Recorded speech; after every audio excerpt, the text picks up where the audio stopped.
Hey, what's up, everybody? Before we get into today's episode, we just want to circle back around to last week's episode on talking about conspiracy theories. And we did bring up the conspiracy theories about Kate Middleton. Since that episode aired, we did get further information that she is actually battling stomach cancer. So we just wanted to take the time to acknowledge this. And if you're listening today, maybe say a prayer for her and her family and just anybody else who's going through certain health trials and cancers and just anything else going on in their lives right now. Enjoy today's show. Welcome to NCC Unplugged, the podcast from Norwin Christian Church, where conversations, community, and culture converge. Hello, everybody. Welcome to NCC Unplugged. I am the Media and Tech Director here at Norwin. My name is Matt Mastroianni, and I am here once again with our preaching minister, Heyo, Jeff Terpstra. Alrighty. Jeff, how you doing? I'm good. How are you? Good. I don't ever think I've heard you say Ayo before. There you go. Okay. We'll clip it and use it in a sermon some Sunday for you. So today's topic and episode is going to actually be about Easter, the upcoming Easter Resurrection Sunday holiday. Yeah, lots of stuff happening. Yeah, a lot of stuff happening here at our church locally. Mm-hmm. So just kind of want to talk a little bit about it and get the word out, help people maybe plan ahead when they can join us and what Easter at Norwin Christian Church kind of looks like. Yeah, we could talk maybe some of our philosophy behind different special services like that. So as a church tradition, we don't have a lot of things that maybe other churches do that traditionally do during these special days, Christmas, Easter, different things like that. We don't have church traditions. We're a non-denominational church. And so we don't go through a liturgical calendar or anything like that.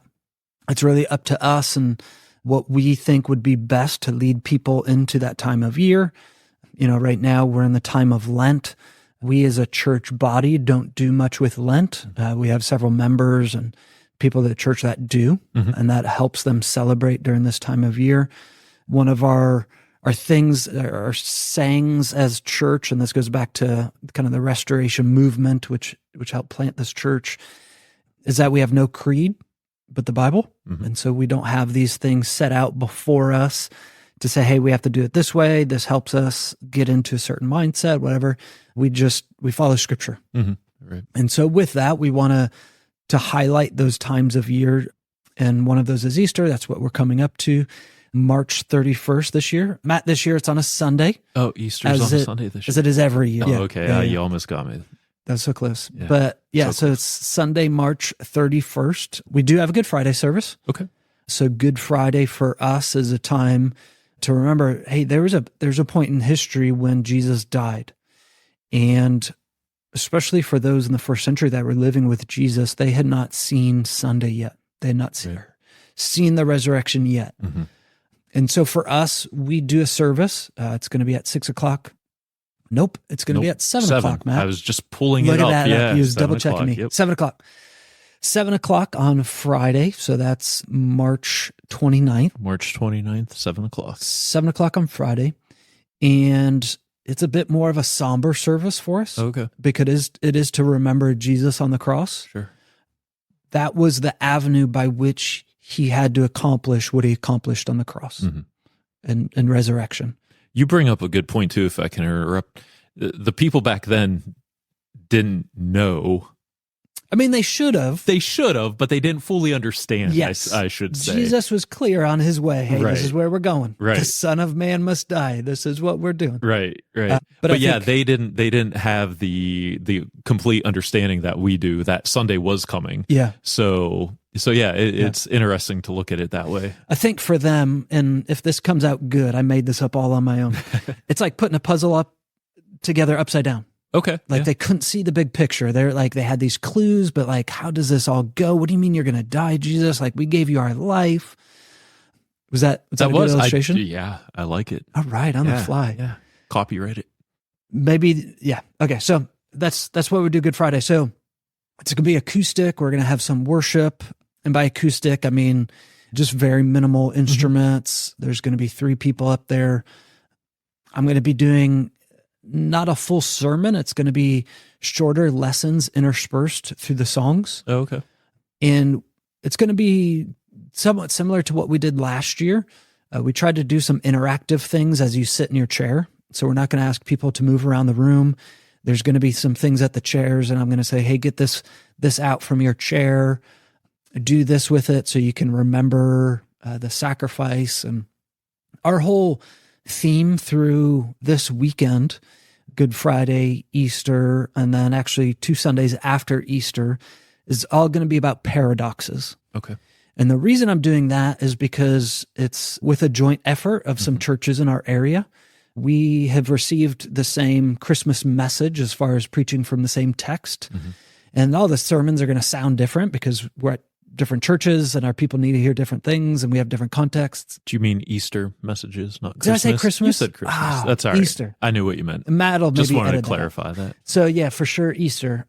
So that's called the paradox of grace. And in fact, if you live in Westmoreland County, you might see some billboards. If you go to the Westmoreland Mall, there's some signs. There'll be some things in the newspaper. And that's an effort of unity with some different churches in Westmoreland County, really to grab some more people for Easter. A lot of people around us maybe have different faith traditions, maybe grew up with no faith tradition. And we would love to see you this Easter. There's other churches, Bible-believing churches in our area that are going to be preaching a somewhat similar message. So if you're not able to make it over to us, make it to one of those churches. You can go to the website. It's oneaster.com. Okay. And it lists those different churches of Westmoreland County that are participating in that. But so that's just the Easter message. But based on that, I'm kind of backing up to Good Friday. And we're going to talk about this paradox. It's a little bit twofold paradox of life and a paradox of weakness, that in order for us to have true life, we have to die. In order for us to have life, Jesus had to die. And it's this paradox of things that don't seem to coincide, and to go off weakness, that in order for us to have strength, we must have weakness, that the gospel seems like weakness. And so for Good Friday, here's our theme verse. It's 1 Corinthians 1:18. It says, "For the message of the cross is foolishness to those who are perishing, but to us who are being saved, it is the power of God. As it is written, I will destroy the wisdom of the wise, the intelligence of the intelligent I will frustrate." And so the message of the cross, that Jesus died, that's foolishness. You know, superhero doesn't die to save someone. They're strong and they come through it and they swing in at just the right moment, or they use whatever superpower they can to make it work out and happy and everybody's alive at the end. But so the cross is foolishness to those who are perishing, but to us who are being saved, in other words, to us who have life, it is the power of God. So there's a bit of a paradox in that, and we'll use some different things to illustrate that through Good Friday and just how the cross brought us life. So that'll be on Good Friday. And then for Easter, we actually have 4 services. We have 4, not 3? 4 services. Wow. So we did 3 at Christmas. I remember. And if you remember, we were probably well beyond the capacity that the fire marshal would have allowed. Yeah, it was kind of, it was a good thing, but it was kind of intense. And part of it was Christmas was on Sunday, so it was a little bit different this year than some others. Easter's on Sunday every year. We're expanding to 4. Our first Easter service, though Easter's on Sunday, is going to be Saturday night. Okay. So rather than be here all day, that's a huge ask for staff members, for those that are teaching kids in the nursery, for those that are on stage doing worship. And so we're going to do Saturday night at 6:00. Right. And then Sunday morning, we're going to have 3. We're going to have 7 a.m., Okay. 8:45, and 10:30. 7, 8:45, and 10:30. Yeah. So those last 2 are the same as our normal service time. So that's why we kept that there. And then we're backing up early in the morning at 7 a.m. for you early risers. A lot of people show up for that. I hope so. Yeah. We really do ask, if you're able to show up at that 7 o'clock. There's a lot of people that aren't familiar with Norwin Christian Church that'll be there for the first time. A lot of people bringing family. It's a lot easier to invite family to 8:45 or 10:30 than it is to say, hey, I know you don't normally go to church, but if you could wake up at 6 and get ready and be at church at 7, that would be great. Right. Now, if they're open to that, bring them. Yeah. Be here to meet them at 7 o'clock and to thank them for being here that early. But if you are a regular attender, maybe you don't have little kids to get ready to, you can be here at 7:00 and we'll have the coffee on and we'll be ready for you. Nice. Yeah. And keep in mind too, for the Good Friday service at 7:00, that will also be live streamed. Yeah. So you can go on our website, norwinchristianchurch.com, and view the live stream there. And then also for Easter Sunday morning, the 8:45 and 10:30 are both going to be live streamed as well. Excellent. Yes. Yep. Yeah. And so for all of those, except for the 7 a.m., Okay. there will be nursery and toddler Yes. classes available. Yes. And so those little ones will get well taken care of and learn and have their own Easter experiences there and that. So that's for nursery age and toddlers. Of course, we didn't have it at 7 a.m. We thought, they're probably not up Right. anyways. And so both for Good Friday and those 3 on Easter and Saturday and 2 on Sunday, we have that. So if we could just highlight too briefly the amount of work and preparation, not just with the church staff, but the volunteers and everything that goes into this is incredible. Yeah. And it's cool. I enjoy seeing it from the inside, seeing how much work there is that is involved in it. So I hope everybody can take a moment and appreciate that. Yeah, I mean, everything from, like I mentioned, coffee, cookies, communion preparation, everybody on stage leading worship, those in the nursery and toddler, the greeting team, the security team. Right. I'm probably missing 3 or 4. Team. The tech team. Yeah. I mean, those are teams of people. It's not just one person doing these things in each area. It's, a leader that's already organized these people to be there. There'll be people at the prayer cove. Those are volunteers. There's just so many people. And I was in the office hallway with Jonathan the other day, and we were talking about, there's a weekend where I was gone and there's a few other staff members gone. And I think, Matt, it was you and Jonathan. We were running the show. We're running the show as staff members. And Jonathan said, man, but something we realized was just how many volunteers were here. And I can't tell you just how much goes into that, especially on a bigger weekend. Parking team, we forgot the parking team. Yeah. They're going to be outside. It might be freezing cold. Yeah. But they'll be out there. So just all those different things. And for us as staff, I know it's a huge ask for us to say, hey, we're gonna have 4 services. And so just a big, I mean, if you're listening to this, you're a volunteer, huge thank you to you for all you do, not just on Sunday mornings, but constantly. And I know your heart is doing it for the Lord. I know your heart is doing it because you do know there are going to be people here for the first time that need to hear the gospel.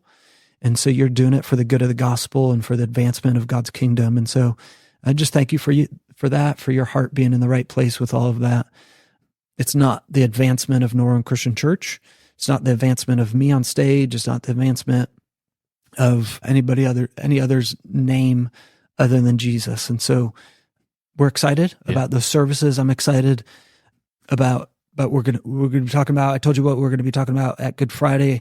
The Easter message is called the paradox of grace, and how grace in and of itself is a paradox. And then I told you the next 2 weeks, we're also going to be talking about further paradoxes, paradox of truth, some different things. And so I'm excited about those messages and what we're going to be talking about during Easter and then a few weeks after Easter.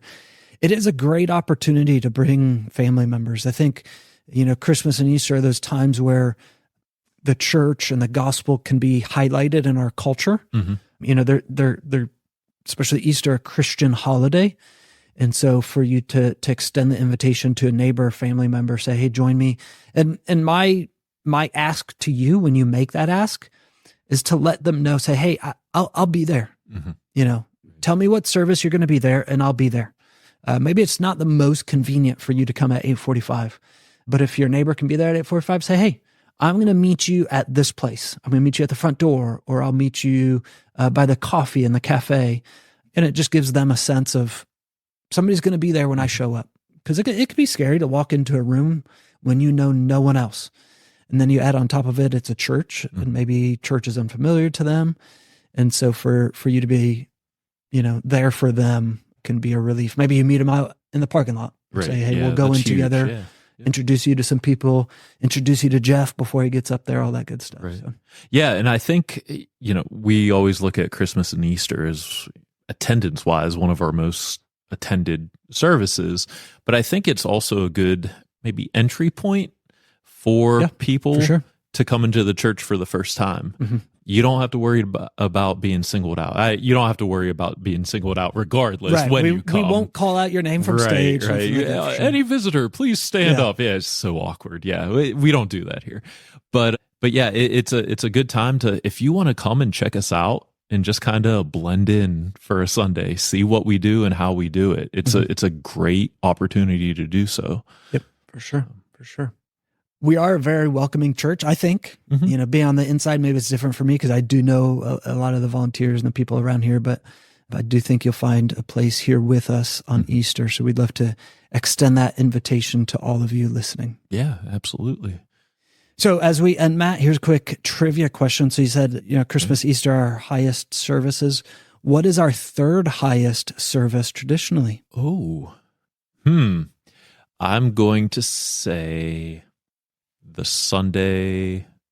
No, I was going to say the Sunday before Memorial Day, but I feel like that's probably one of our lowest. Mother's Day. Yes. Mother's Day. Yes. Everybody comes for their mom. Yeah, that's right. Which is good. Yeah, I'm embarrassed that I didn't even think all right. of that. There's Sorry, Mom. Little church trivia for you. Right. There you go. It's true for our church, probably true for most churches. Right. There you go. Okay. Yeah. Well, thanks, Jeff. Absolutely. We want to, again, just invite everybody listening or watching to one of our Easter services. Good Friday, the 29th. Yep, 7 o'clock. 7 o'clock. We will have nursery and toddler for that. Saturday evening at 6 o'clock. That's right. On the 30th. Correct. Nursery toddler for that as well. Yes. And then Sunday morning, 7 a.m., no nursery or toddler. That's the only one. That's the only one. Yep. And then our regular 8:45 and 10:30 services. Find out more information at our website, norwinchristianchurch.com, and we hope that you can join us for one of those services. Thank you for tuning in to NCC Unplugged. If you've enjoyed listening to our podcast, we encourage you to share this with your friends and family. NCC Unplugged is available on all major podcast platforms. And if you're ever interested in experiencing Norwin Christian Church firsthand, we invite you to join us for our services every Sunday at 8:45 and 10:30 a.m. We have engaging classes available for all ages, ensuring there's something meaningful for everyone in our church community.